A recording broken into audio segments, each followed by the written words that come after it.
Arzu piyada saatda ən azı 3,5 km, ən çox isə 4 km yol gedir. Arzunun getdiyi yolu x ilə işarə etsək, x 4-dən kiçik, bərabər 3,5-dən isə böyük olmalıdır. Bu 1 saatda getdiyi yoldur.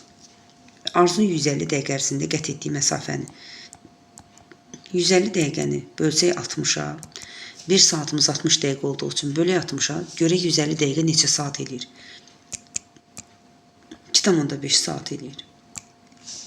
Deməli, 2,5-i vuraq 3,5-ə və 4-ü də vuraq 2,5-ə yenə.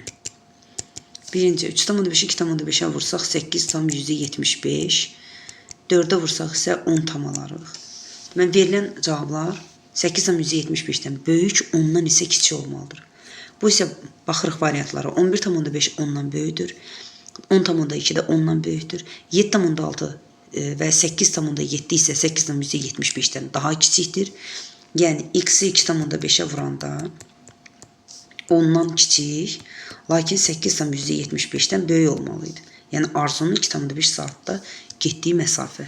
Ona görə də burada bir dənə cavabımız var. O da 9,8 kilometrdir ki, bu aralıqda yerləşir.